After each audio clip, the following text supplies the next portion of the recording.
ইনি আজকে টিকটকার বলতে ভাইরাল টিকটকার হয়ে গেছে।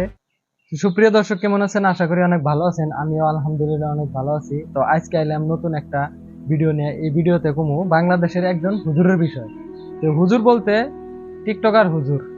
একটা টাইমে তিনি অনেক ওয়াজ করতো, অনেক ভালো বক্তা দিত ইসলামের। তো এখন তিনি টিকটকার হয়ে গেছে। তো ইনি টিকটকার হওয়ার কারণ কোনো একটা মেয়ে নাকি তারা ধোকা দিছে, তার কারণে এই টিকটকার হয়েছে, চুল টুল কালার টালার কইরা। তো ভিডিওর স্ক্রিনে যারা দেখতেছেন, এই হলো সেই টিকটকার। নাম হলো ওমর ফারুক আজমি। ইনি ফার্স্টে মানে অনেক ওয়াজ টোয়াজ করতো ইউটিউবে। ইয়ার অনেক ওয়াজ আছে, আপনারা সবাই দেখছেন কি জানি কমার বেশি। তো ইনি আজকে টিকটকার বলতে ভাইরাল টিকটকার হয়ে গেছে বাংলাদেশে। তো এক মেয়ের কারণে নাকি ইনি টিকটকার হয়ে গেছে। তো এর ভিডিও আছে, ভিডিও দেখেন।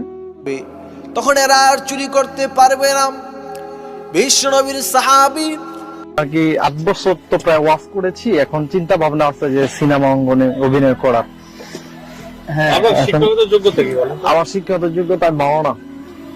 হাই হাই, এইভাবেই আলেম থেকে জালেম হয়ে গেল বাংলাদেশের বক্তার নাম ওমর ফারুক আল আজমি। সাইমা নামের এক মেয়ের প্রেমে পড়ে বক্তা থেকে টিকটকার হয়ে গেল বাংলাদেশের। হাই আল্লাহ, দেশের যে অবস্থা, করো কিছু ব্যবস্থা, এদেরকে আল্লাহ হেদায়েত করো। তো বন্ধুরা, সবকিছু আপনারা দেখলেন, সবকিছু বুঝলেন। তো এরকম ধরনের ভিডিও দেখার জন্য চ্যানেলটা সাবস্ক্রাইব করবেন, ফেসবুক হলে ফলো করবেন, আর ভিডিওটা বেশি বেশি শেয়ার করবেন। তো আজকের ভিডিওটা এখানে শেষ করছি। আশা করি ভিডিওটা অনেক ভালো লাগছে। তো ভালো থাকবেন, সুস্থ থাকবেন।